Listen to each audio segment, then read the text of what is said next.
Hoje com o pastor Joseph Prince. Eu só quero dizer que este ano será maravilhoso. Ok? Realmente eu creio que os ataques que aconteceram nessa semana passada contra mim e contra a minha família foram ataques tremendos, mas olha bem, eu continuo aqui, está vendo? Então, estamos todos bem, graças a Deus, mas você sabia que quando o inimigo planeja um ataque, certo, contra alguma pessoa ou contra igreja ou uma organização, é porque o diabo sabe que alguma coisa está por vir sobre aquele ministério e igreja. Amém? Então precisamos de oração de todos vocês, porque estamos em uma batalha espiritual. O mundo não entende isso. O mundo vai dizer, bem, isso é má sorte. Eles dizem, isso acontece com todas as pessoas, mas nós sabemos que estamos numa batalha espiritual. Amém? E também não usamos a expressão boa sorte. Nós falamos sobre o favor de Deus, as bênçãos de Deus. Amém? A bondade de Deus. Por todas as coisas boas que acontecem na nossa vida, sabemos que Deus está por trás disso. Ele está nos abençoando, endireitando os caminhos tortuosos, abrindo portas para nós, concedendo o seu favor em situações e favor com as pessoas e favor também em situações muito complicadas e em momentos difíceis da vida. Amém? Não usamos a palavra sorte. Não é eu dei sorte ou isso foi um azar. Sabemos que o mundo usa isso. E eu quero também que você esteja ciente que enquanto o mundo parece estar cada vez mais em paz e politicamente correto, não permita que o mundo entre dentro da igreja, até na sua vida, como um crente, como um cristão, porque nada disso é correto. Amém? Não entre na moda deste mundo e usando em vão a expressão, oh meu Deus. Ok? Se quiser falar de Deus, fale sobre Deus. Amém? Então não se conforme aos padrões deste mundo e não use o nome de Deus em vão. Amém? Não permita que o mundo dite as regras porque você faz aquilo que eles fazem. Porque eles têm que ditar a você os seus valores e os seus padrões atuais. Ok, tem que ser assim. Você tem que se adaptar a isso. Quem disse isso? Deus é o único que pode ditar as regras. Depois que acabar essa mídia social, Deus ainda vai existir. Amém? Olha, as pessoas não creem na palavra de Deus. Eles não creem que Deus nos deu essa palavra e também a interpreta para nós. Mas eles dizem, olha, sabe, você pode ler meu livro, ok? O meu livro é fácil de entender. E eles creem que o livro deles, que contém erros, porque todo homem erra, não é? São melhores do que a palavra de Deus. E eles julgam constantemente a Bíblia. E eles estão totalmente errados. É a Bíblia que deve nos julgar. Os pensamentos e o coração são expostos pela palavra. A palavra de Deus é viva e eficaz. E Jesus disse, passarão os céus e a terra, mas as minhas palavras jamais passarão. Aquele famoso escritor e filósofo Voltaire, francês, escritor chamado Voltaire, ele disse assim, muito depois que eu morrer, a Bíblia não vai existir. E logo depois da sua morte, a sua casa foi usada como uma companhia para imprimir Bíblias. Uma gráfica para imprimir Bíblias. Amém. A casa dele. Foi o que Jesus falou, os céus e a terra vão passar, mas as minhas palavras jamais passarão. Amém? Muitos nasceram e morreram, que se levantaram contra a Bíblia, morreram. Não é? Agora são ossos ou então somente cinzas. Amém? O que Deus falou ainda é verdade. Deus disse a alma que pecar morrerá. Olha ao seu redor, muitos morrem. Ninguém escapa da morte. Com todo o nosso intelecto, com toda a nossa mente, com toda a ciência, não impedimos a morte. Por quê? Porque essa sentença foi dada quando Adão pecou. Amém? Deus não queria que o homem morresse. Deus não queria que o homem pecasse. Porque Deus sabia certamente que com o pecado então viria a morte.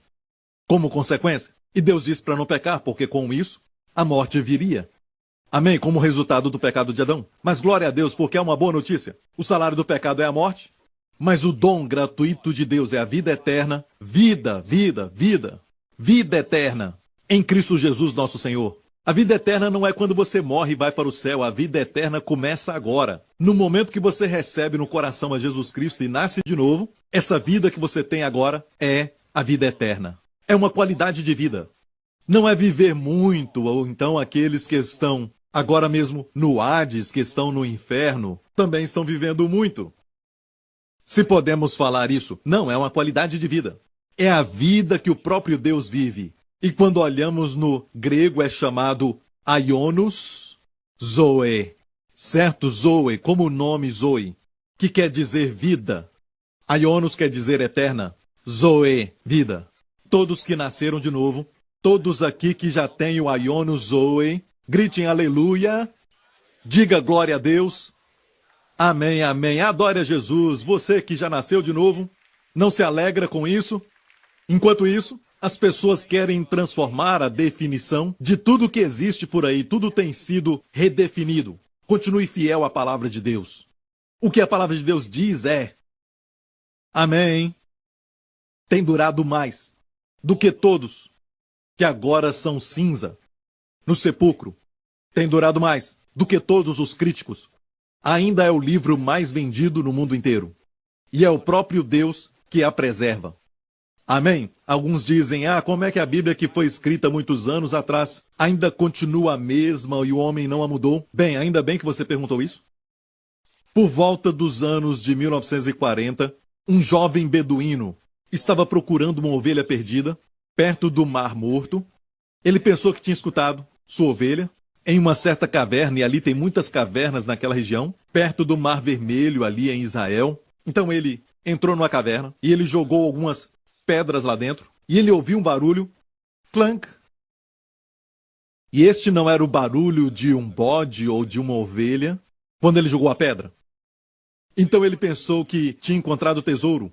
Qualquer pastor ficaria feliz com isso. E ele entrou na caverna. E muitos de vocês já viram fotos daquela parte ali da caverna, naquela área. E ele entrou então naquela caverna e descobriu, certo, alguns vasos de barro, cheios de rolos e mais rolos. Para encurtar a história, você sabe que ele encontrou os rolos do Mar Morto. E eles conseguiram provar, através de testes de carbono, que era da época de 2000 anos atrás, de quando um povo que vivia naquela região de cavernas, um povo religioso, fez cópias do livro de Isaías. E olha bem, o livro de Isaías que você tem hoje é exatamente, palavra por palavra, igual a essa cópia de 2000 anos. Palavra por palavra. Está desse mesmo jeito, porque Deus preservou assim. E para eles, se uma palavra estivesse fora, aqueles que o escreveram, a tradição dos rabinos era, eles tinham que lavar as mãos, ok? Até mesmo para escrever o nome do Senhor. Yud-Hei Vav-Hei, Jeová, Yahweh. E se tivesse um erro, toda a escritura, não importa o quanto tinham escrito, tudo aquilo era considerado nulo e inválido. E não tinha só que queimar ou se livrar daquilo, eles tinham que enrolar aquilo como um ser humano e colocar no chão, enterrar. Está me ouvindo? Ok? Só por causa de um erro. Só por um erro. Então cada letra tinha um lugar, cada palavra tinha um lugar, e em Isaías 53 diz, certamente, naquele rolo que foi encontrado, certamente ele levou as nossas dores e tomou os nossos pecados. Nós o consideramos aflito, ferido de Deus, mas ele foi ferido pelas nossas transgressões, ele foi oprimido pelas nossas iniquidades. O castigo, a punição para o nosso bem-estar caiu sobre ele, e pelas suas feridas fomos sarados. Isso está em Isaías. Isaías fala sobre o dia quando o leão e o cordeiro vão pastar juntos. Amém. Isaías é um lindo livro. É um livro muito lindo. Tem 66 capítulos em Isaías. Quantos livros temos na Bíblia? 66. Amém. Quantos livros no Antigo Testamento?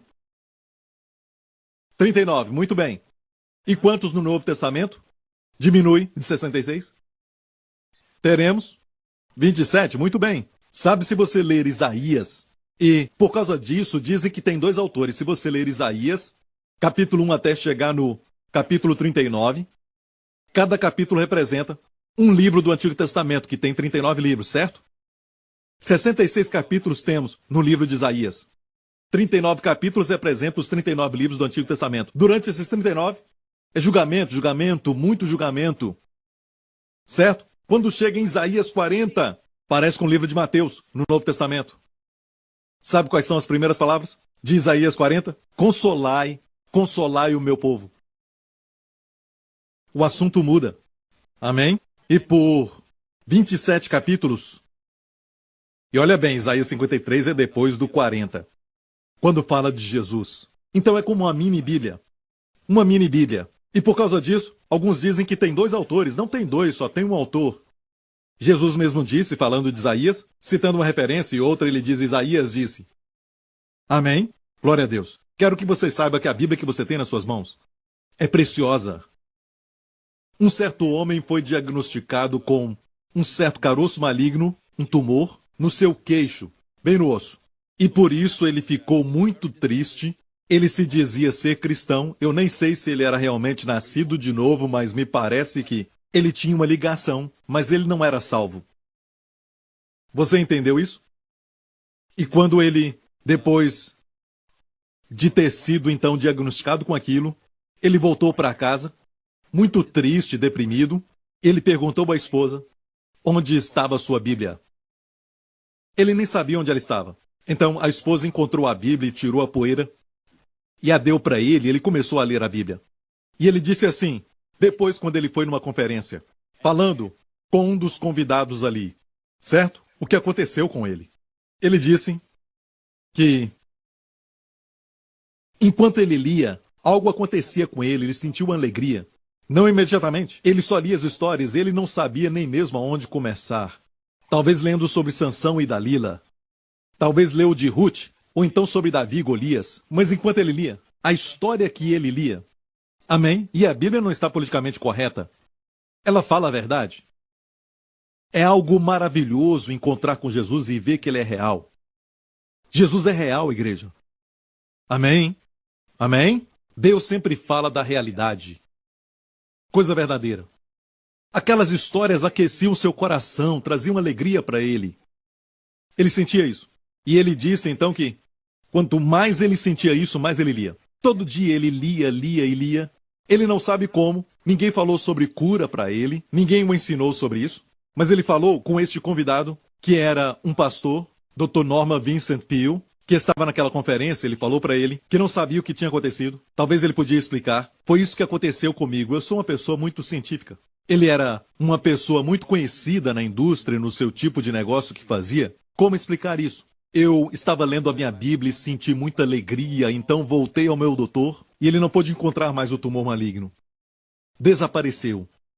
Amém? Só porque ele leu a Bíblia, e a minha Bíblia diz, em Provérbios 4, verso 22, atenta para as minhas palavras, porque são vida para os que as acham, e saúde, no hebraico, é marpê, saúde ou remédio. Saúde, remédio para todo o seu corpo. A palavra é medicamento para todo o seu corpo. Enquanto você medita, mesmo que seja uma pequena porção, você recebe o poder da palavra. Muitos hoje, quando acordam, a primeira coisa que fazem é ir na mídia social e checar os updates. E aí, durante o dia, fica se perguntando por que está sentindo esta dor, aquela dor. Talvez seja o estresse, certo? Psicossomático. Alguns chamam de doença psicossomática. Sua mente afeta o seu corpo. Porque você viu toda aquela notícia triste, aquela pessoa fez aquele mal. E deixe-me falar uma coisa. Acontece assim. Sempre quando alguém faz uma coisa boa, alguém fala mal daquilo. Você entendeu? Por exemplo, você assiste um documentário e vai dizer, isso aqui é dessa forma, mas isso aqui é da outra forma. Sabe, eu fiquei tão chateado quando assisti um documentário explicando os milagres de Êxodo. Dizendo que havia um gás exposto, o primogênito sempre dormia no lugar e por isso foi exposto ao gás. Porque ele dormia embaixo e os outros filhos dormiam em cima e o resto não respirou o gás. Alguns dormem com gás a noite toda, eu sei, e ainda estão vivos. Dá para imaginar? O gás matou todos os primogênitos. E o interessante é que, na casa do povo judeu dos hebreus, nenhum primogênito morreu. E dizem, nós sabemos que o lugar onde atravessaram o Mar Vermelho, onde eles passaram no Mar Vermelho é muito raso. Dá para passar tranquilo. É lógico, entendemos a linguagem poética. Deus abriu o Mar Vermelho e eles passaram por ele. Mas o lugar é raso e isso foi falado numa universidade. por pessoas que se dizem sábias, mas são tolas. São idiotas com diplomas. Eu não estou falando de professores, eu não estou falando de todos, existem alguns que são muito bons. E você é um deles. Amém? Então eu estou falando daqueles que se levantam contra a palavra. Sabe, eles disseram que era bem raso onde eles passaram. Um estudante levantou as mãos. Posso dizer algo? Sim. Pode falar. Isso é mais incrível ainda. A Bíblia diz que Deus afogou todo o exército de Faraó naquele lugar, que era bem rasinho.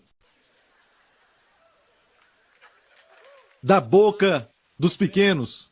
Não se intimide pelas pessoas só porque elas se dizem sábias, mas no final de tudo eu te digo, você tem a sabedoria de Deus. Você tem o favor do Senhor. A Bíblia diz que da boca dos pequeninos, das crianças, ele tirou o louvor. Amém? Ok? Então vamos à palavra. É isso aí. Atos 20, vamos ler. Aqui fala de Paulo e também Lucas, dizendo assim: E depois dos dias dos pães ázimos, navegamos de Filipos, e em 5 dias fomos ter com eles a Troade, onde estivemos 7 dias. Troades fazia parte da Grécia, a cidade onde vivia Troy. Helena de Troy, aqui é Troade, da antiga Grécia. E no primeiro dia da semana, que era domingo, o primeiro dia é sempre domingo, senão no livro de Atos, eles falariam sábado. Amém, todos nós sabemos disso. No livro de Atos também falam sobre o Shabat. Mas o primeiro dia da semana é o domingo. Jesus ressuscitou no domingo. Certo? Quando nós olhamos como eles falam no Antigo Testamento, desde a criação Deus trabalhou e depois descansou. Amém? Não descansou porque estava cansado. O Deus de Israel não dorme e não dormita, ele não se cansa. Certo? Mas descansou para demonstrar a todos nós que o descanso é algo santo. De fato, a primeira coisa que Deus fala que é santa, que ele santificou, ele fez santo o sábado, é o descanso. Então não menospreze o descanso. Por isso descansamos, Moisés descansou, Deus diz para ele descansar. E ver o livramento do Senhor, Deus abriu o mar vermelho para eles. Quando descansa, Deus trabalha. Amém?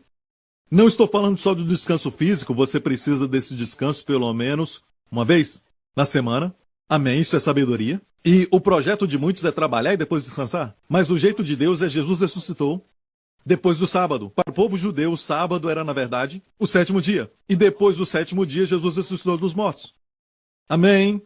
Então há um novo descanso. Quando você descansa primeiro, depois trabalha. Segunda, terça, quarta, quinta e sexta. Começa descansando. E antigamente era trabalhar e descansar, mas Deus quer que você descanse e depois trabalhe. E por isso a Bíblia começa dizendo que somos completos em Cristo e devemos andar como Ele. Andamos como príncipes na terra. Um caminhar celestial. Um caminhar que fala, parece o céu na vida daquela mulher. Quando ela entra no lugar, aquela senhora traz uma alegria do céu, um ar de realeza, algo diferente nela. Sabe, esse caminhar é por causa de quem ela é. Quem você é precede o que você faz. Mas a religião tenta dizer, você faz e depois você vai ser. Não é? Alguns religiosos dizem, você faz, até na igreja, você faz e você vai ser. Mas eu quero te dizer que quem ensina isso não é cristão. O cristão sabe que tudo foi feito. Tudo foi feito. Amém? Tudo já foi feito. Agora você caminha nessa plenitude. Você caminha nessa plenitude, você caminha no fato de que você é a justiça de Deus em Cristo. Posso ouvir um amém? Você deve ter a certeza de que a obra já foi concluída, consumada. Aleluia! E a Bíblia diz que no primeiro dia da semana, e Jesus, lembre-se, ressuscitou num domingo, e por causa disso eles celebravam o domingo. Eles eram perseguidos porque o Shabat era o dia em que as famílias celebravam, o Shabat no sábado, que era o dia do descanso, e por um tempo eles celebravam os dois. Mas o sábado, na verdade, é uma figura do descanso do Antigo Testamento, se você está notando. Certo? Domingo, o primeiro dia da semana, fala do descanso da redenção. E é por isso que a criação tem caído. Quando o homem pecou, ele perturbou o descanso de Deus. Deus teve que trabalhar de novo na redenção do homem. E o único descanso que Deus tem agora é o descanso no seu Filho e naquilo que o seu Filho fez na cruz. Amém? Os requisitos de Deus foram preenchidos. Toda a sua santidade, toda exigência de todos nós. Ele é justo. Os requisitos divinos sobre todos nós, até os requisitos da lei, todos foram cumpridos pelo sangue de Jesus. E Deus não está só satisfeito, mas infinitamente alegre pelo que Jesus fez. Amém. Glória a Deus. Você deve conhecer aquele que fez a obra. A qualidade da obra depende daquele que fez. Amém? Até a qualidade daquilo que possuímos. Sabe, as celebridades. Algumas jovens aqui gostam de bandas, sabe? Aquelas bandas de garotos, certo? Ah, não, aqui é o primeiro culto, certo? São as pessoas maduras e da geração dourada, geração de cabelos brancos. Então, se eu falar isso no terceiro culto ou no quarto culto, vai funcionar. Ok, elas gostam daquelas bandas. E um dos cantores usa um canudo e deixa o canudo no restaurante. As garotas vão pular em cima. E vão guardar. Sabe, vão guardar dentro do álbum daquela banda. Vão guardar o canudo que o cantor usou. Talvez vão até beijar. Olha, honestamente, canudos tem muitos por aí. Você vai na praça de alimentação, tem muitos canudos lá. Amém? Ninguém pega canudo extra para levar para casa. De um restaurante. Por quê? Quem usou tocou naquilo. Amém? Jesus fez a obra. E se ele fez, então é perfeita. Jesus levou suas dores e é por isso que fala, ele mesmo tomou. Certamente ele carregou. A ênfase está nele, que carregou. Posso ouvir um amém? E no primeiro dia da semana, no domingo, ajuntando-se os discípulos para partir o pão. Pare. Na igreja primitiva, eles se ajuntavam para partir o pão. Quem estava lá? Paulo, primeiro nome. Paulo, que havia de partir no dia seguinte, falava com eles e prolongou a prática até a meia-noite. Vamos cumprir isso hoje. Podemos. É uma boa companhia. Vou imitar Paulo. Você culpa Paulo por isso. Era um domingo e Paulo pregava, e eu quero que você preste atenção nesse versículo 6 de novo. Estavam em Troade. Tudo isso aconteceu em Troade, onde estivemos 7 dias. Paulo, tenho certeza que partiu o pão muitas vezes, em muitas casas, mas ele esperou até o domingo, onde todos os crentes que estavam ali, de alguns lugares, até mesmo das cidades ali de perto, cidades que eram vizinhas, viriam até aquele lugar, na igreja. Viu isso? E Paulo esperou por 7 dias. Paulo, na verdade, estava com pressa, ele nem ficou em Éfeso. Aquela cidade de Éfeso, ele passou por ela porque ele estava indo para Jerusalém, mas ele parou ali, ficou 7 dias e se uniu com os crentes para partir o pão. Então pense sobre a igreja primitiva. Eles sabiam da importância da Santa Ceia. Eles sabiam que era importante fazer isso juntos. Sim, você pode fazer isso em casa, eles partiam de casa em casa, mas faziam também juntos. A igreja se esqueceu disso. Quando a igreja se une, é para ouvir a pregação. Quando a igreja se une, é para adorar, eles dizem. Quando a igreja se une, dizem que é para todo crente poder exercitar os seus dons. Tudo isso é verdade e bom. Isso é parte da igreja. Mas a razão número 1 pela qual a igreja primitiva se unia não era nem mesmo para ouvir a pregação e tinha o melhor Paulo, tinha o melhor pregador de todos. Mas não diz que se uniram para ouvir Paulo, mas se uniram para partir o pão. Mesmo Paulo estando lá. Paulo passou por ali e podiam falar, vamos ouvir Paulo. Mas não, se uniam para partir o pão. E em 1 Coríntios 11, quando fala da Santa Ceia, diz aqui, Paulo escreveu isso para poder repreendê-los. Ele disse, de sorte que quando vos ajuntais num lugar, não é para comer a ceia do Senhor, porque comendo cada um toma antecipadamente a sua própria ceia, assim um tem fome e o outro se embriaga. Então se esqueceram do propósito da Santa Ceia. Se tornou numa sessão de bebedice. Ele repreendeu isso e disse, olha, quando vos ajuntais, e ele coloca ainda muito bem dizendo, em um lugar, isso é a igreja, é para participar da Santa Ceia. Mas vocês não estão fazendo isso. E é o que muita gente faz hoje. Você entende por que tomar a Santa Ceia? Eu não estou dizendo que nós somos exatamente como a igreja primitiva, mas estou falando que é assim que eles faziam. De fato, ele ficou irado porque não estava fazendo. Vocês não se ajuntam para tomar a Santa Ceia. Vamos voltar a Atos 20. E aqui vemos, diz que se ajuntavam para poder partir o pão. Não se esqueça, este era o propósito. Paulo, que havia de partir no dia seguinte, falou com eles e prolongou a prática até a meia-noite. Obviamente, se Paulo estava falando, você gostaria de ouvir cada mistério que estivesse sendo revelado.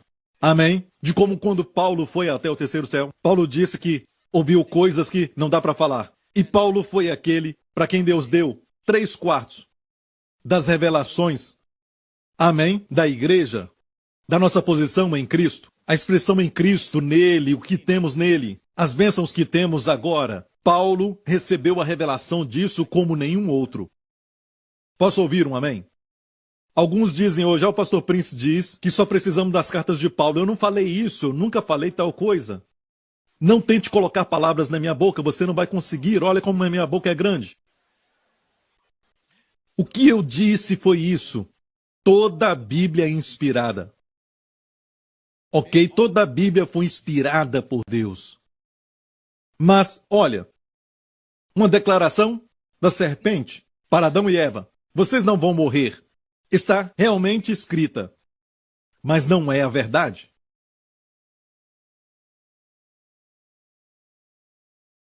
Não é que a Bíblia inteira, de A a Z, é a verdade que precisamos.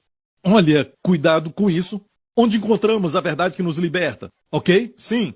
Toda palavra é inspirada. Deus soprou nelas. É o sopro de Deus. Theopatiniunoto é uma grande palavra no grego. Deus soprou em cada palavra. E até mesmo as palavras do diabo foram registradas precisamente. Mas não é verdade. Ok? Então temos dispensações, Deus lidando com o povo de acordo com a dispensação. Temos a dispensação da lei que durou 1500 anos. Então Jesus veio, quando ele veio aqui, ele falou sobre o reino de Deus. Não sobre a igreja ainda era um mistério. Jesus quase não menciona a igreja porque ainda era um mistério. Não podia ser revelada até Jesus morrer e ressuscitar e ser glorificado à destra do Pai. Então, a revelação veio. E quem Deus usou? Paulo. Durante 3 anos e meio, Jesus ensinou e falou para os discípulos: eu tenho muitas coisas para dizer, mas ainda não estáis prontos. Uau! Quer dizer o quê? Mateus, Marcos, Lucas e João? Você não os lê para receber as verdades da igreja, e sim as verdades do reino. E muitos deles podem ser aplicados a nós hoje, sim. Amar os inimigos devemos fazer. Não considere a sua vida, isso é aplicável. Amém? É lógico.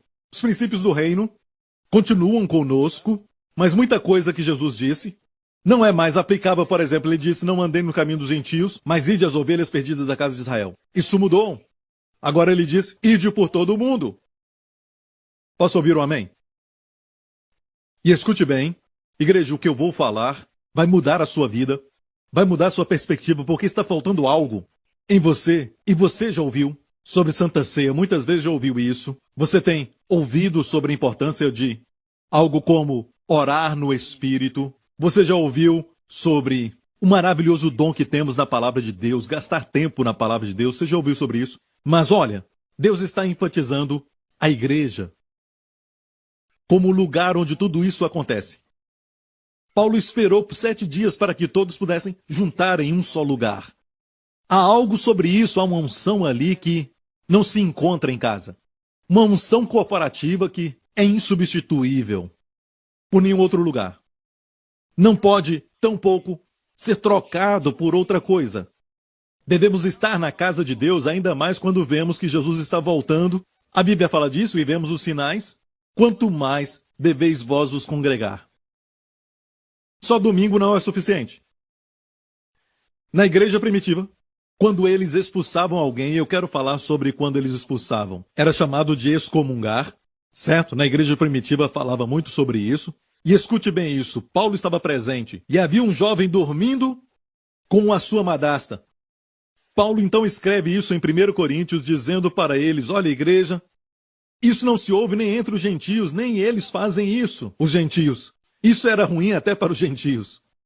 Até os gentios, que não tinham Deus, eram imorais e não faziam esse tipo de coisa. Eles não dormiam com a própria madrasta. Eles estavam dormindo juntos e estavam na igreja. Paulo diz então: olha, igreja, com o meu poder. E hoje isso não acontece porque Paulo não está mais aqui. Era um poder especial apostólico. Quando se reunirem, certo? Pegue esse jovem e o entregue a Satanás para a destruição da carne, para que seu espírito talvez seja salvo. No dia do Senhor Jesus, uau! Pastor, o senhor já fez isso? Você quer que eu faça? Se ele quer viver para o diabo, entregue-o para o diabo. E veja o que o diabo vai fazer com ele. Para a destruição da sua carne, para que o espírito se salve. Como explicar isso, pastor? Deixe-me falar uma coisa. Continue lendo. Paulo disse: eu vos escrevi para que não vos associeis com ladrões, fornicadores, mentirosos e bêbados. Não estou falando das pessoas do mundo, Paulo disse. Senão deveríamos sair do mundo. Paulo disse: eu não estou falando de pecadores que estão lá fora no mundo, porque você tem que lidar com eles. Você tem muitas pessoas assim lá no mundo. Pessoas que fazem isso. Paulo disse: eu escrevi para vocês, porque se há alguém que se diz, diga se diz, que se diz irmão. Paulo não tinha certeza, nem chamava aquela pessoa de irmão, o que dormia com a madrasta. Não dava para dizer que ele era um cristão. Mas Paulo diz que ele dizia ser cristão. Tem algumas coisas que nós vemos no Novo Testamento que são duras disciplinas, mas eram para pessoas que não eram crentes, mas estavam dentro da igreja, agindo como crentes. E enganavam os crentes. Como Ananias e Safira não eram crentes. Já provei isso. Amém? Quando fala de crentes, o livro de Atos fala um crente chamado por tal nome, um certo crente chamado Timóteo, um certo crente chamado Ananias, que orou por Paulo. Mas diz um homem chamado Ananias foi aquele que morreu. Mesmo nome, mas só um homem, e não um crente. Alguns fazem isso. E se você vem para a igreja e se assenta aqui para enganar o povo de Deus, o julgamento será grande. Uau, será grande. Até o povo lá fora. Deus não está lidando com eles em julgamento, mas na igreja, se alguém vem aqui e frequenta a igreja e essa pessoa não é salva, e blasfema contra Deus, e algumas pessoas lá fora dizem, os cristãos são assim, mas não são salvos ainda. Paulo diz para lidar com eles. Não permita que eles tenham a segurança da igreja, a unção corporativa, e desfrutar do favor de Deus, e trazer pecado para dentro da igreja. E não estou falando daqueles que pecam de vez em quando, você fica irado de vez em quando, fala coisas que não deve falar, você assiste pornografia de vez em quando, mas você não quer isso, você está lutando contra isso. Irmão, eu te entendo, você está lutando contra isso. Não vou te entregar para Satanás, ok? E mesmo assim, acho que eu não tenho autoridade. Alguns ficaram aliviados. O apóstolo Paulo não está aqui. Mas olha bem, alguns estão por aí ensinando esse tipo de coisa. Mas olha bem isso. Isso está falando de uma pessoa que está dentro da igreja, mas não é nem mesmo salva. Ou então, por que dizer para a destruição da carne, para que o espírito talvez seja salvo? Percebeu isso? Ou talvez você pensa que essa pessoa era salva, perdeu sua salvação e precisa ser salvo de novo. Eu não creio nisso. Paulo está dizendo que aquela pessoa nunca foi salva e vive dessa forma. Cristãos pecam, mas não vivem em pecado. Eu não trabalho no zoológico, certo? Mas eu visito o zoológico. Não quer dizer que eu trabalho lá. Certo? Amém? Não quer dizer que eu trabalho lá. Não faz de mim uma girafa. Certo. Justin me falou que cruzar uma zebra com a girafa se chama gebra. Já ouviu isso? Eu não. Mas vamos lá. Voltando ao assunto. Então, eu só estou dizendo que vemos julgamento na Bíblia, julgamento duro na igreja, como Ananias e Safira. Geralmente é com pessoas enganadoras, certo? Não dizem que são pessoas do mundo, porque até o mundo tem misericórdia. Deus não está lidando com eles baseado no pecado, não está imputando suas transgressões neles. Deus está querendo que eles se arrependam. Certo? Mas se estão na igreja enganando, vivendo em pecado e dando mau testemunho, Paulo diz para que nós o excomunguemos, quer dizer tirar a comunhão. Isso quer dizer não coma com eles, primeiramente não coma. Amém? Quando faz isso, retira, é na essência o deixando fora da igreja, o que quer dizer num lugar perigoso, num lugar onde Satanás está. O que isso quer dizer? Que na igreja há proteção. Na igreja tem cobertura. Você entende? O homem que tinha mais demônios no evangelho foi o endemoniado de Gadara. E ele sempre ficava sozinho, antissocial, se cortando, andava nu, chorando. Esse tipo de coisa que vemos no mundo hoje. Pessoas se cortando. Pessoas chorando, suicidas, em luto, deprimidas, antissociais, se isolando das pessoas. São atividades demoníacas. E Jesus foi do outro lado do mar, só para encontrar aquele homem. Ele ouviu o seu choro Jesus foi até lá por ele. A ovelha perdida. Jesus disse, saiam, e todos os demônios saíram. E olha bem, percebeu? Jesus estava no barco, e no meio do lago, o diabo trouxe uma tempestade. Não queremos que Jesus chegasse até o homem. E só com uma palavra, repreendeu a tempestade, e houve calmaria. Só uma palavra. E do outro lado, o endemoniado experimentou aquela perfeita calmaria, quando Jesus falou.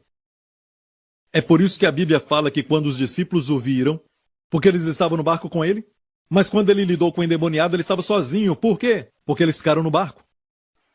Estavam com medo daquele endemoniado, sabe? Jesus foi sozinho. Depois, o homem foi visto vestido, o viram vestido, em perfeito juízo, assentado. São características de quem foi liberto. Certo? Em perfeito juízo. Olhe para o lado e diga, aham. Número 2, vestido, vestido, vestido. Vestido. Número 3, assentado, descansando, uma posição de descanso, aos pés de Jesus. Quem o deu roupas? Jesus deu roupa para ele. Ele estava dormindo sobre aquelas roupas quando a tempestade veio. Ele dormia no barco, certo? Ele preparou aquelas roupas. Ele dormiu sobre elas para não molhá-las. Dormiu sobre aquilo. E ia dar para aquele homem, para cuidar dele. É o nosso Salvador, nosso Senhor. Olha, ele pregou até meia-noite, verso 8. Tudo isso é como uma parábola, ok? Há uma linda mensagem nessa história. Na Bíblia toda, as narrativas da Bíblia todas têm significado. Aqui diz, e havia muitas luzes no cenáculo onde estavam juntos, muitas lâmpadas. No cenáculo onde estavam juntos, descobrimos que era o terceiro andar. Terceiro andar. Verso 9, terceiro andar, diz ali no verso 9. No terceiro andar, bem ali no meio, terceiro andar, olha, a Bíblia diz que há 3 céus. Há o céu da atmosfera, você olha para cima e você vê o céu azul, o céu da atmosfera. Mas além tem um outro céu, amém? Que chamamos de universo. E além desse, há o terceiro céu onde Deus mora. Onde estão todos os espíritos que foram salvos, estão lá. É um lugar muito lindo. A NASA, não muito tempo atrás, viu que no lado norte do universo, eu não sei como dizem que é o lado norte do universo, encontrou uma entrada muito linda. Há um buraco negro e uma entrada. Para um portal, eles dizem, a entrada é tão linda, eles disseram, como se estivesse toda coberta de diamantes, pedras preciosas. E a Bíblia diz, grande é o Senhor e a cidade de Deus, do lado norte. No arrebatamento, vamos passar por lá. O céu é um lugar verdadeiro, não é um lugar místico. Você não fica lá só tocando a harpa, flutuando até chegar na minha casa. Sai daqui! Sabe? Flutuando em todo lugar. E você vê o pastor Marco flutuando e sorrindo, sorrindo, sorrindo. Nada disso, o céu é verdadeiro, vamos aprender muitas coisas e viver muito bem. Lá não vai ter mais nada de morte, nem enfermidade, nem mesmo dor. Lágrima, tristeza, nunca mais. Amém? No começo de tudo ele vai enxugar as lágrimas, então não vai ter mais tristeza, não vai ter mais choro, nenhum tipo de dor. Sua esposa não vai olhar para você e... Nunca mais. Nunca mais. Homens, não queiram ir para lá ainda. Olha, terceiro céu. Paulo foi até o terceiro céu, lembra disso? Paulo foi até o terceiro céu e viu coisas que ele nem pôde compartilhar. Ele disse, o terceiro céu onde Deus mora. E havia muitas luzes no cenáculo onde estavam juntos. Luzes, muitas luzes. Isso é tão precioso e é por isso que eu amo a palavra de Deus. Não é por acaso que ele mencionou essas coisas. Muitas luzes. Sabia que há uma luz aqui? A palavra. Estou pregando a palavra aí. Quando recebemos a palavra, recebemos luz. Você talvez esteja confuso, deprimido. Tem quantos dias já que você nem mesmo abre a palavra de Deus? Se a depressão estiver mais forte, gaste mais tempo na palavra. Você vai ver que só de ler as histórias, que talvez nem sejam relevantes ao seu problema, você lê a história de Ruth, por exemplo. E na história de Ruth, você vê como Boaz foi o seu remidor e, de repente, você se perde na história e aquilo te limpa e a sua mente fica mais iluminada. Na sua luz, vemos a luz. Se eu perder a minha chave numa sala escura, eu não vou começar procurando a chave. Vou acender a luz. Quando acendo a luz, encontro a chave. E às vezes encontro outras coisas que eu perdi. Porque na sua luz eu vejo a luz. Na sua luz, vemos a luz. nós não vemos porque não estamos nos expondo à luz. A entrada das tuas palavras dá luz. Davi disse nos Salmos, a entrada da tua palavra dá luz. Quanto mais tempo gastar aqui, certo, nessa maravilhosa luz. Thy word is a lamp unto my feet and a light unto my path. Thy word is a lamp unto my feet and a light unto my path.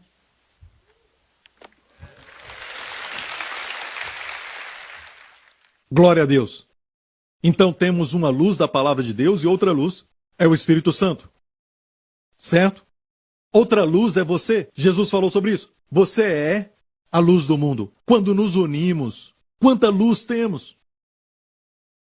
Temos bastante luz e por isso encontramos coisas perdidas, coisas que o diabo tentou esconder de nós. Podemos ver, conseguimos entender. Quando pedimos direção sobre o nosso trabalho para alguma área e lemos o livro de Ruth, por exemplo, ou de Gênesis, ou então estamos lendo Romanos, por exemplo, a luz vem, sabemos o que fazer. Em sua luz, vemos a luz. Amém? E todos vocês são luz. A analogia é linda quando olhamos para o Antigo Testamento. O mexicão, o tabernáculo ou a tenda, olhamos do lado de fora, tinha a luz do sol. Isso é natural, o mundo inteiro tem a luz do sol. Essa luz te mostra, ok, cava. Ah, olha, aqui havia uma civilização antes. Cava, não tinha civilização aqui. Eles só fazem aquilo que é natural. Mas o natural pode ser errado. Se cavar mais, pode ter uma civilização. O homem já errou muitas vezes. Amém. Eu disse amém. Luz do sol, luz natural. A luz da criação. Certo? Não vai muito longe. Com educação natural. Mas depois, quando entrava no mexicão, o tabernáculo, a tenda, quando entrava, tinha o candelabro de 7 hastes, certo? Que representa a igreja. E a única luz no lugar santo é a luz da igreja. Agora tem sabedoria para ver o significado do pão. As pessoas do mundo não podem entender, nem participar. Você vê o significado da adoração e da oração, do incenso que subia. Amém? Aquela luz é o que nós somos agora. Profeticamente falando, é onde estamos. Mas quando entramos no lugar santíssimo, vemos a Arca da Aliança. Não havia candelabro ali, mas uma luz brilhava. Era maior do que a luz lá fora, a luz do sol. Maior também que a luz que estava no lugar santo do candelabro. A luz mais forte, a Shekinah. Sabe de quem era a luz? A luz do próprio Deus. E no céu a Bíblia fala que a luz vai ser muito maior do que a luz do sol. Não vai ter mais sol, porque a luz do Cordeiro vai iluminar tudo. Todo o céu. Aleluia! Tudo foi criado para ilustrar e demonstrar e glorificar o Senhor Jesus Cristo. Tudo. As águias, o cipreste, as folhas, o vento, tudo. Amém. Deus ama seu filho. Deus fez tudo para o seu filho. Amém. Voltando à história, então, muitas luzes. Não se esqueça que no Antigo Egito, quando se fala da história da Páscoa, certo? E antes disso, ninguém fala disso nos filmes, os 10 Mandamentos, de Charlton Heston. Você não vê isso, mas na verdade, caíram também outras pragas que não foram mostradas nos filmes. Uma foi densas trevas que eles somente mencionaram. Mas eles não mostraram para você que na casa das famílias dos israelitas havia luz. Vamos ver? E Moisés estendeu a sua mão para o céu e houve trevas espessas. Não viu um ao outro e ninguém se levantou do seu lugar por 3 dias. Mas todos os filhos de Israel tinham luz em suas habitações. E você diz, por que é tão sobrenatural isso, pastor? É sobrenatural porque se essa luz fosse causada por simplesmente uma lâmpada, os egípcios também teriam. Durante esse tempo, obviamente foi uma luz sobrenatural. Não era uma luz que os egípcios podiam produzir. Senão, eles poderiam somente algo, porque não tinham fósforos naquela época, poderiam Usaram instrumentos que tinham. Aquelas pedras, ok? E, se fosse assim, os egípcios podiam fazer também, mas não podiam. É luz sobrenatural. Deus quer que a sua família, a sua vida familiar, o seu casamento, tenha uma luz especial. Nele. Não quer dizer que não tem briga. Amém? Não quer dizer que não tenha confusão. Mas a luz, e quando as pessoas olham, vão ver a luz. Aquelas pessoas não eram perfeitas. Nós sabemos que eles não eram perfeitos. Amém? Eles não eram. Aqueles que tinham luz na sua casa não eram perfeitos. Mais tarde você vai ver que eles eram imperfeitos. Viviam reclamando. Imagina dentro de casa, marido e mulher reclamando o tempo todo. Você vive reclamando? Não, eu não estou reclamando. Você que está reclamando o tempo todo. Não, não sou eu, é você que reclama. Você vive reclamando o tempo todo, sabe?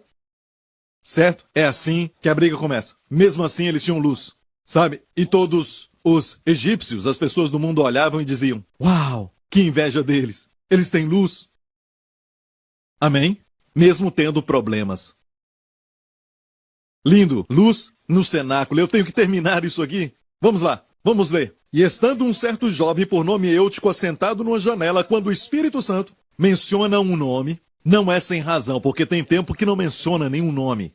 Certo? Só diz um jovem, uma mulher, algo assim. Aqui fala o nome Eutico. Então vamos ver, porque tem significado em cada nome. Quando o Espírito Santo fala o nome, você tem que ver. Havia um jovem chamado Eutico que estava dormindo um sono profundo. Ele ficou com muito sono. Durante o extenso discurso de Paulo, ele caiu do terceiro andar e foi levantado morto. Eu não sei porquê, mas eu fico encorajado quando leio esse verso. Porque até mesmo o apóstolo Paulo, o grande apóstolo Paulo, o melhor pregador de todos, no mundo inteiro, e em toda a história, fez alguém dormir enquanto pregava. E foi um sono mortal. Sabe, eu fico encorajado. Eu fico muito feliz. Glória a Deus. Ei, de todos aqui, ninguém está dormindo, glória a Deus.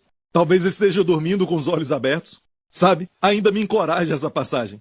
E quando lemos a Bíblia, isso nos encoraja, sabe? Aquilo fala contigo. Você é um ministro, um pastor, você lê isso e fica encorajado.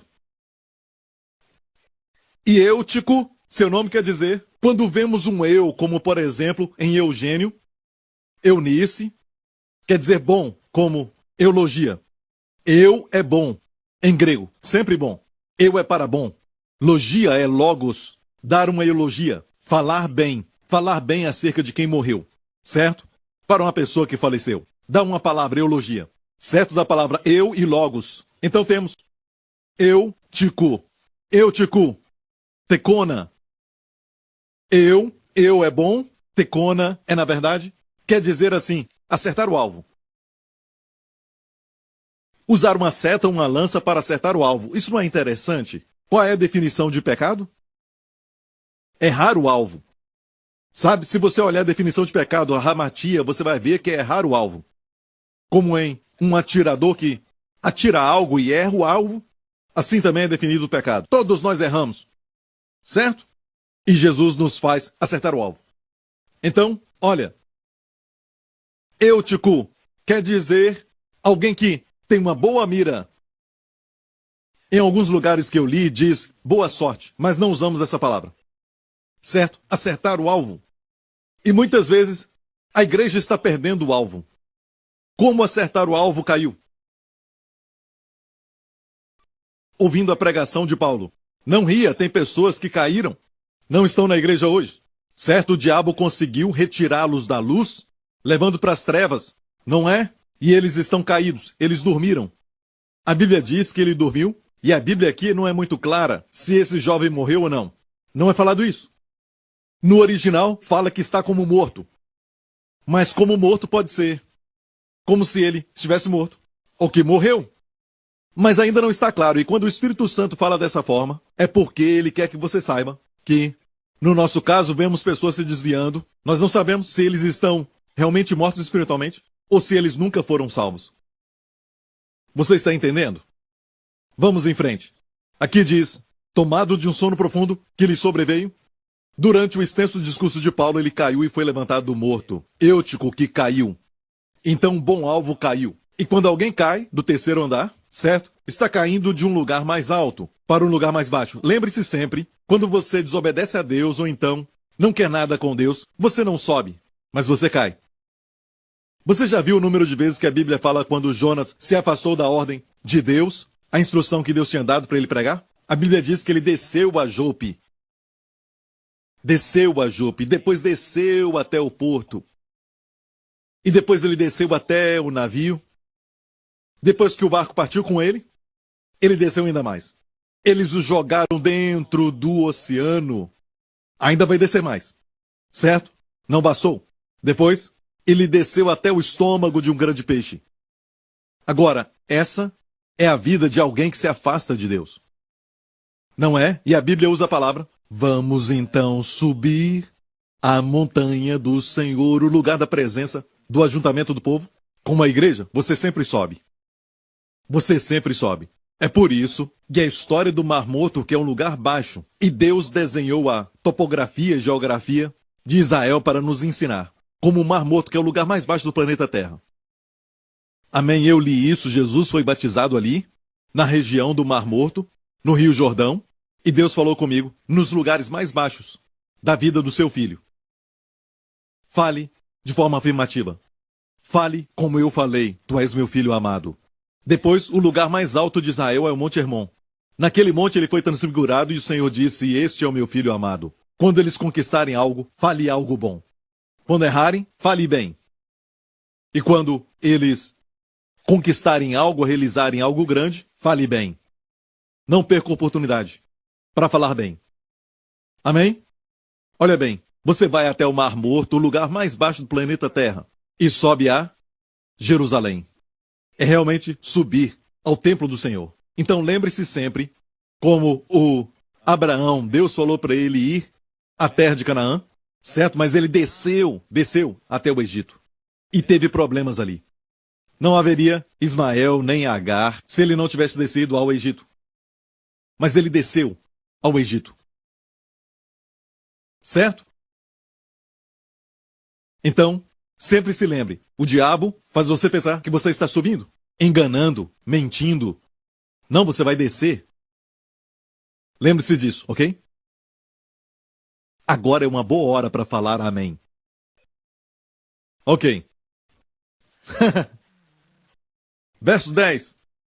Espera aí, vamos voltar. Quero mostrar algo. Verso 9. Enquanto Paulo pregava, ele caiu do terceiro andar e foi levantado como morto. Como morto. Ok? Alguns dizem que ele morreu. Alguns dizem que não. Ok? Vamos deixar como mistério. Então agora vamos até o verso 10. Paulo, porém, descendo. Eu creio que ele morreu fisicamente. E Paulo ressuscitou. Paulo, porém, descendo, inclinou-se sobre ele e abraçando-o, disse, não vos perturbeis, que a sua alma nele está. Alguns dizem, Paulo está dizendo que a alma estava nele, mas eu creio que algo aconteceu quando Paulo o abraçou. O mesmo Paulo, cujos lenços expulsavam demônios, certo? E curavam enfermos. Amém? O mesmo Paulo que estava com muita unção e abraçou o jovem. E Deus está falando algo sobre aqueles que caíram. Devemos entender que as pessoas que caíram devem ser abraçadas, não afastadas. Uma coisa é pecar deliberadamente, abertamente, sem nenhum tipo de pudor, sabe? E também nem mesmo pensar sobre Deus. Acho que não são salvos. Isso é outro tipo de pessoa, mas aqueles que caíram, não temos que afastá-los. Sabe como Jesus olha para os enfermos? Assim ele olhava para eles. Certo? Vamos a Mateus 12. E partindo dali, chegou à sinagoga deles. E estava ali um homem que tinha uma das mãos mirradas. E eles, os fariseus, os líderes da sinagoga, o interrogaram, dizendo, é lícito curar no sábado? Para o acusarem. Próximo. E ele lhes disse, Jesus respondeu, qual dentre vós será o homem que, tendo uma ovelha, se num sábado ela cair numa cova, não lançará a mão dela e a levantará? Pois quanto mais vale um homem do que uma ovelha? É por consequência lícito fazer bem no sábado. Verso 13. Então disse aquele homem, estende a tua mão. E ele a estendeu e ficou sã como a outra. E os fariseus, tendo saído, formaram conselho contra ele para o matarem. Jesus, sabendo disso, retirou-se dali e acompanharam-no grandes multidões, e ele curou a todas. Sem se importar com os críticos, curou a todos. Ele cria na cura? pregava sobre cura. Amém? Curou a todos. Mas olha isso, verso 11 de novo. O olhar de Jesus para aqueles que estão doentes é assim: qual dentre vós será o homem que, tendo uma ovelha, e se ela cair numa cova, não lançará a mão dela e a levantará? Se alguém está doente, não pergunte qual é o pecado. Veja-os como alguém que caiu na cova. E o que fazer? Levantá-los. Não aponte o dedo. Ele vê pessoas que estão doentes como tendo caído. Amém? E tem pessoas que estão doentes espiritualmente também. Elas caíram. Não planejaram cair. Davi não planejou cair.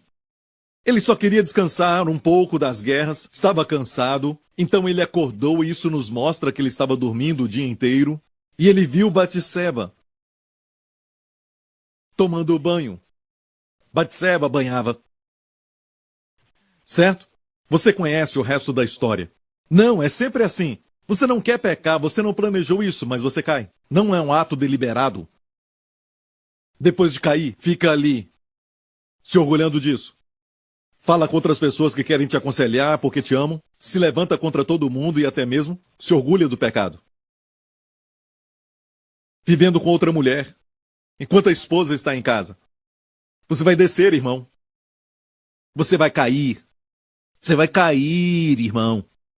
Não é? Ah, eu não posso fazer o que o Lawrence faz porque ele tem treinamento como modelo. O que eu posso fazer? Pois quanto mais vale um homem do que ovelha? Você cuida de ovelhas e não diz, ovelha burra, por que caiu? Você não faz isso, certo? É muito interessante que enquanto eu preparava essa mensagem, Deus me deu uma passagem e Ele quer que eu compartilhe esta palavra. E eu tinha esquecido o que aconteceu comigo semanas atrás. O meu filho caiu na escola durante o recreio. Ele estava sentado no corrimão, num lugar bem alto, e caiu para trás. Justin. E o Justin machucou a cabeça, conseguiu se levantar, mas estava chorando, e o levaram até, sabe, o escritório e ligaram para minha esposa. Ela chegou primeiro, e ela depois me ligou. E então, olha muito bem. Ele foi para o hospital, fizeram 2 tomografias e viram 2 fraturas na cabeça. E uma das primeiras perguntas que eu fiz quando eu o vi, sabe, foi como isso aconteceu. E ele disse, me desculpa, ele disse. E o Senhor me disse, não pergunte nada mais. Depois daquele dia, não perguntei mais como ele caiu, o que ele estava fazendo, foi alguém que o empurrou? Porque depois que ele pediu desculpas, sabe, não fazia sentido ficar fazendo perguntas. Eu quero que ele fique bem. Amém? E foi incrível porque ele ficou alguns dias no hospital. E uma outra coisa é que não houve nenhum tipo de corte do lado de fora do corpo. Somente uma dor que ele sentia e eu fiquei muito triste em ver meu filho com dor de cabeça, como um garoto de 6 anos, tendo muita dor de cabeça. E ele chorava, sabe? E tomamos a Santa Ceia com ele. Às vezes 4 vezes. 3, 4 vezes ao dia. O observaram toda hora. Ele vomitou. E eles então ficaram preocupados e o observaram toda hora e até mesmo durante a noite. Não foi fácil. E eu fiquei correndo de lá para cá, de um lado para o outro, fazendo as coisas que precisava fazer. E também a minha esposa, que é uma mulher maravilhosa, ela realmente crê que a Santa Ceia é a resposta. Amém? Ela tomava Santa Ceia com ele. Muitas vezes, quando eu chegava, já tinham tomado. E ele reclamava da dor, tomava Santa Ceia. Certo? Mas deram para ele remédio de dor. Ele não tomou nenhum antibiótico, somente remédio para dor. E nós vimos, com o passar do tempo, ele tomando a Santa Ceia, ficava melhor, e melhor, e melhor, e melhor. Ele ficou no hospital, falaram que ele tinha que ficar em observação por 96 horas, algo assim, ou mais ou menos 4 dias. Em observação. Ele não tomou nenhum antibiótico, nada, só a Santa Ceia, e remédio para dor de cabeça, e ele foi, então, liberado, completamente são, exceto dor de cabeça. Atacamos aquela dor com a Santa Ceia. Certo? 2 dias de dor de cabeça e a dor foi diminuindo. E finalmente ela acabou. Ele está bem. Ele está muito feliz. Está de volta ao normal. Brincando comigo o tempo todo. Amém? Mas poderia ter sido pior. Eu não pergunto por que isso aconteceu. Mas dou graças a Deus porque poderia ter sido pior, mas Deus o protegeu. De fato, o neurocirurgião disse que a sua queda foi muito incomum. Só quando cai 2 vezes é que fratura o crânio 2 vezes. Foi fora do comum, foi sobrenatural. Mas houve proteção sobrenatural. Porque disseram que ele bateu a cabeça bem aqui, que é perto da veia principal. Se tivesse batido nela, seria terrível. Sangraria muito. Ele caiu bem perto e fraturou o crânio bem perto da veia principal. Mas Deus o protegeu. Dou graças a Deus por isso. A Bíblia fala de pessoas que caíram. Eli caiu e morreu. Certo? Eutico caiu e foi ressuscitado. Mas eu não sabia quando eu ia pregar sobre essa passagem que tinha um rapaz que tinha caído. Então pensei, vou contar a minha história para vocês, para que todos possam orar. Quando eu falo isso, você tem que orar. Amém? Ore pela minha família. Eu não estou dizendo que eu sou superior, eu sou como você, mas tenho um chamado para a minha vida. Sabe? Por isso nós lemos na Bíblia aquilo que diz, ferirei ao pastor e as ovelhas se dispersarão. Já leu isso? E o diabo, então, sempre ataca os pastores. Amém? Então ore pelo seu pastor. Você pode?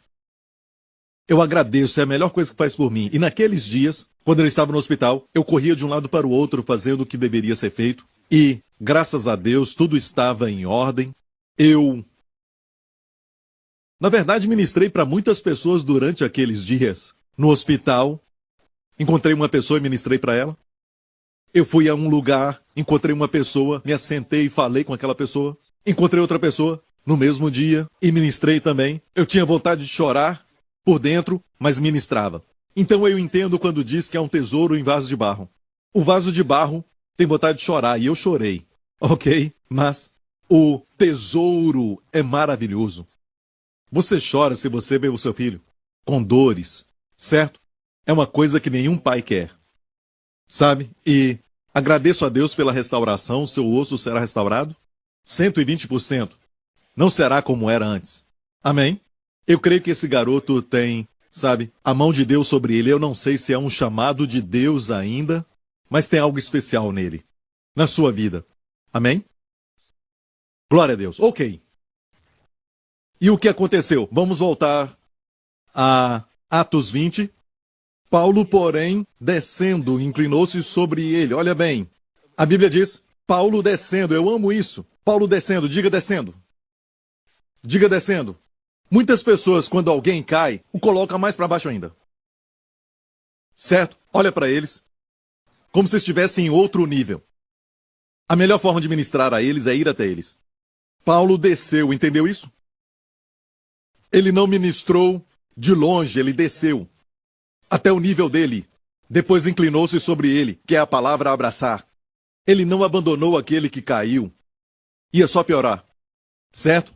Aqui diz, inclinou-se sobre ele, mas a palavra quer abraçar, e depois disse, não vos perturbeis, que a sua alma está nele. Abraçar é algo bom, não é dizer à pessoa, você não devia ter feito isso ou aquilo. Ei, jovem, escute, você não deveria ter ficado assentado na janela. Sabe por que muitas pessoas sentam lá atrás na igreja, mas não são vocês não, ok? Alguns vêm para a igreja e sentam lá atrás. Sabe por quê? Porque eles querem ver o que está acontecendo de longe, não querem que as pessoas o vejam, sabe? Eu entendo isso, não tem nenhum problema. Mas, no caso desse jovem, estava sentado na janela, e a janela não é exatamente dentro e também não está fora.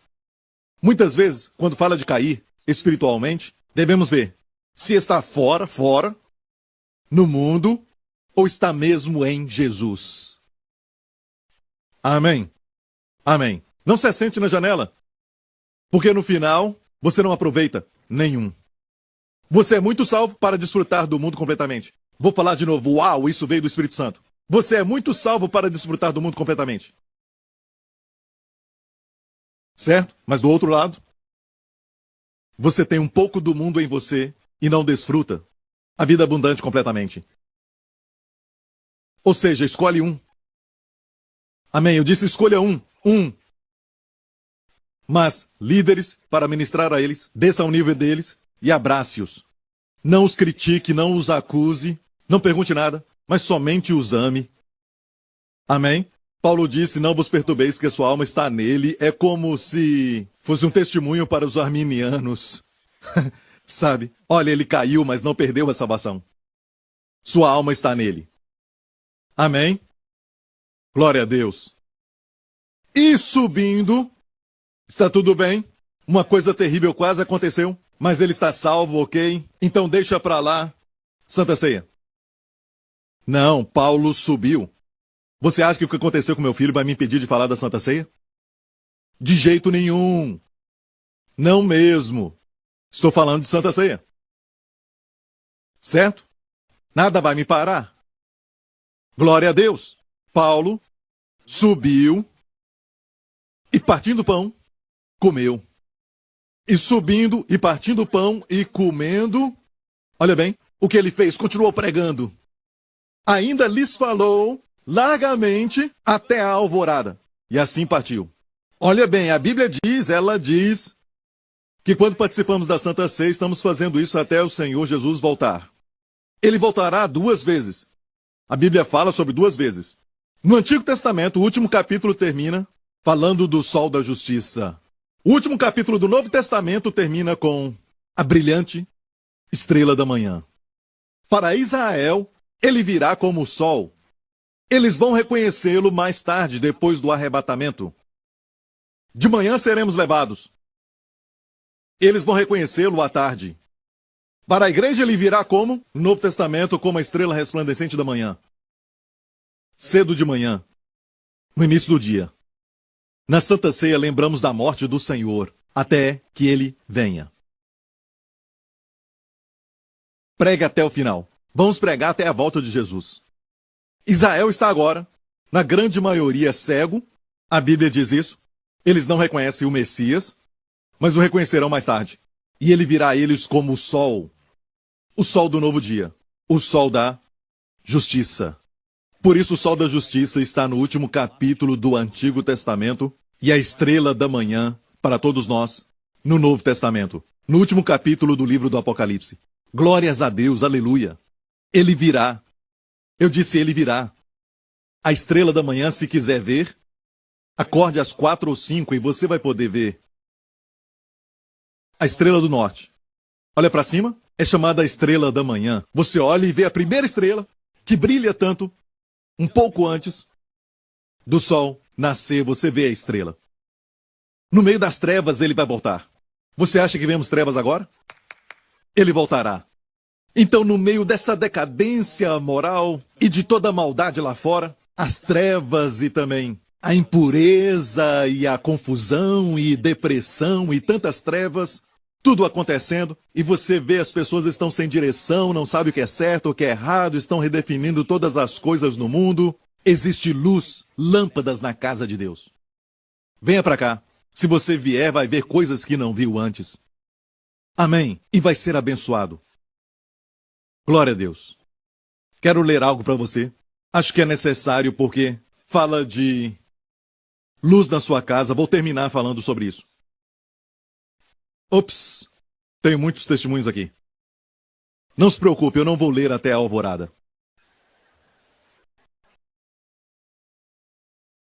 Ok, 3 anos atrás eu e minha esposa nos separamos, um rapaz de Nova York, Estados Unidos. E depois eu fui a uma igreja, depois que eu e minha esposa nos separamos, meu amigo estava sendo ordenado ao ministério. Eu não tinha escutado o Evangelho da Graça ser pregado daquela maneira. E eu comecei a frequentar aquela igreja. Um dia eu fui levado a ler o livro do pastor Prince, Destinado a Reinar, e transformou minha vida. Eu fui à casa da minha esposa com um livro e ela perguntou, você está lendo este livro? A esposa de quem ele tinha se separado. Está lendo o livro do pastor Joseph Prince? Eu não sabia que minha esposa estava lendo outro livro do pastor Prince. Isso foi incrível. Ela disse que depois que leu o livro, ela foi capaz de perdoar. Saímos então como família a primeira vez depois de 6 anos. Depois daquela noite, pela graça de Deus, minha esposa disse que queria se reconciliar. Obrigado, pastor Prince, por abrir os meus olhos para o Evangelho da Graça e também ser um instrumento para reconciliar nosso casamento. De Nova York. Eu vou ler mais um antes de terminar, e eu quero ler porque É incrível como um testemunho, só um testemunho, que eu li no ano passado, eu já li isso aqui no ano passado, tem trazido um efeito, tem causado uma explosão de outros testemunhos, como a mulher que tinha um caroço nos seios, lembra? Como Jesus é, eu sou também. E agora as pessoas estão seguindo o seu testemunho. É como aquela mulher com um fluxo de sangue. Ela tocou nas orlas das vestes de Jesus. Depois de ler isso, você vai ver que as pessoas queriam tocar em Jesus. E quem tocava era curado. As pessoas, na verdade, são de uma maneira influenciada pelos outros. Ah, se ela fez isso, eu também posso. Então, nós cremos em Deus para todo tipo de cura, mas uma área que nós nunca falamos muito até este ano foi sobre Alzheimer. Eu li isso ano passado e já trouxe tantos testemunhos durante este ano, certo? Muitos testemunhos de pessoas que foram curadas de Alzheimer. Quem tem Alzheimer sempre fica pior, no natural. Você pergunta às pessoas que têm o sol da luz, que têm esse problema, e eles dizem que a pessoa fica pior. Mas se você entra no Santo dos Santos, onde está a presença de Jesus, temos o testemunho. De Virgínia, Estados Unidos, em janeiro de 2012, durante um check-up depois de sangramento no cérebro. O doutor de Mark, essa senhora fala, a esposa de Mark, o doutor disse que ele tinha feito um progresso muito maior do que esperávamos. Mas depois da tomografia do cérebro, e também a tomografia que ele fez quando ele ficou no hospital, o doutor falou que ele tinha doença de Alzheimer. E ainda disse que Mark tinha que colocar a sua casa em ordem e planejar a sua aposentadoria permanentemente. Nem precisa dizer, mas isso foi um choque grande para nós. Nenhum de nós estava pronto ou queria aceitar isso. Mas entregamos este problema a Deus e tem muito para falar sobre essa caminhada com o Senhor, que inclui ensinamentos da sua parte sobre o que nós já acreditávamos sobre Ele. O Senhor nos deu força, esperança e tamanha paz durante este tempo, quando realmente entregamos a Ele todos os aspectos da nossa vida. E o Senhor me falou que tem muitos de vocês preocupados, porque você está perdendo a sua memória, você está sempre se esquecendo de coisas, e está preocupado se é demência ou Alzheimer. Escute isso. Escute e deixe a fé nascer no seu coração. O que Deus fez por eles pode fazer por você. Nem precisa da confirmação de um doutor. Amém. Creia em Deus para que Ele restaure a sua memória. Ele vai restaurar a sua memória e você vai até se lembrar daquela pessoa que te devia quando você tinha 6 anos. Amém. O Senhor nos deu força, esperança e tamanha paz durante aquele tempo porque nós começamos a confiar nele e entregar todas as áreas da nossa vida. Foi pela palavra e a sua mensagem sobre a Santa Ceia que nos levou a tomar a Santa Ceia na nossa casa constantemente. Ela diz, nós cremos que foi aí que o nosso futuro começou a melhorar. Mark não voltou aos doutores durante 4 anos e meio. O Senhor preparou uma mudança para nós na primavera de 2016 e sabíamos que deveríamos ir ao médico antes da mudança. Mark então passou pelos testes de ressonância magnética e nos encontramos com o doutor para a sua última declaração. E vendo o resultado, ficou muito perplexo. E então disse, eu estou olhando para um cérebro muito saudável. Não há doença de Alzheimer aqui. Ela disse, não há doença de Alzheimer aqui. Estou tirando esse diagnóstico completamente do seu registro médico. Mark foi curado, aleluia. Agradecemos a Jesus diariamente. Ele é a razão de todas as coisas boas na nossa vida, inclusive o Senhor, Pastor Prince. Damos graças a Deus porque o Senhor nos deu a oportunidade de te ouvir diariamente. A Deus seja a glória. Amém. Dê a Jesus a glória. Deus vai restaurar para você. Depois de dar o trigo, o óleo e o vinho, Ele vai restaurar para você os anos consumidos pelo gafanhoto. Eles não foram perdidos. Deus vai restaurar estes anos, amém? Curve a sua cabeça, feche os seus olhos neste lugar. Pai Celestial, eu oro por todos que estão escutando a minha voz, eu oro para que, seja qual for a sua necessidade, que está agora bem na frente dos teus filhos e não conseguem parar de pensar nisso. Pai, eu oro em nome de Jesus, resplandeça a luz no coração de todos eles. A luz da glória de Deus, que revela não somente o problema, mas dá a saída, a resposta, a solução, a sabedoria para isso. Obrigado, Pai. Por acaso, se existe alguém aqui que nunca recebeu a Jesus Cristo entre você e Deus, você nunca aceitou a Jesus Cristo como Senhor e Salvador. Amigo, Jesus morreu pelos seus pecados e ressuscitou dentre os mortos para a sua justificação. E agora Ele quer entrar na sua vida com toda a sua glória, poder, bondade e favor. Você quer recebê-lo hoje? Você, homem ou mulher, ou garoto e garota, digam: sim, hoje eu recebo a Jesus. Estou decidido. Se é você, faça essa oração agora. Diga: Senhor Jesus Cristo, obrigado por morrer pelos meus pecados naquela cruz. Tu pagaste o preço, derramando o teu sangue completamente para o perdão dos meus pecados. Tu ressuscitaste. E te agradeço, Senhor Jesus, porque estás vivo hoje, à direita de Deus Pai. E eu sou como tu és. Tudo que tu és, eu sou. Neste mundo, Jesus Cristo é meu Senhor. Em nome de Jesus. E toda a igreja diga: você agora faz parte da igreja. Amém? A igreja não é um prédio, a igreja é feita de muitos membros do corpo de Cristo. Juntos somos fortes. Juntos somos poderosos. Juntos as necessidades da igreja são atendidas. Porque há uma grande graça sobre nós.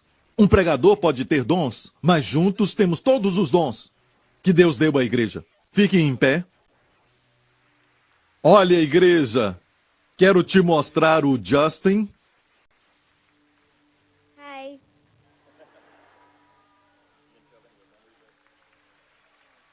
Ele quer recitar um verso.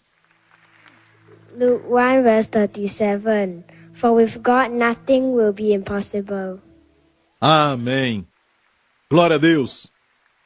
Um testemunho vivo, amém. Levante as suas mãos neste lugar. Pai, eu te agradeço pelo teu povo. Te agradecemos pela tua palavra, Senhor, porque a tua palavra é lâmpada para os nossos pés e luz para o nosso caminho. Oro por todos que estão escutando a minha voz, Pai. Oro por aqueles que estão em diferentes lugares. E eu oro pela igreja que está em Dallas, Estados Unidos. Eu oro, Pai, que nessa próxima semana seja a melhor semana. Eu oro, Pai, para todos eles. De favor, de bondade, com tuas bênçãos, Pai. Oro, Pai, para que proteja a todos onde estiverem, Pai. Oro, Pai, para que abundante graça seja sobre cada um. E oro, Pai, para que os prospere em tudo o que eles fazem. Obrigado, Pai, em nome de Jesus. E toda a igreja diga: amém. Deus te abençoe. Nos vemos de novo. Obrigado por sintonizar no programa de hoje. Esperamos que tenha sido uma bênção para a sua vida. Para mais informações sobre o programa da Igreja New Creation, acesse o site ncctv.org.sg. Lá você poderá se inscrever para receber um devocional diário do pastor Joseph Prince. Seja incentivado e fortalecido todos os dias e saiba o quanto Deus lhe ama através desses devocionais. Acreditamos que o seu dízimo pertence à igreja que você frequenta e oramos para que você seja grandemente abençoado, altamente favorecido e profundamente amado.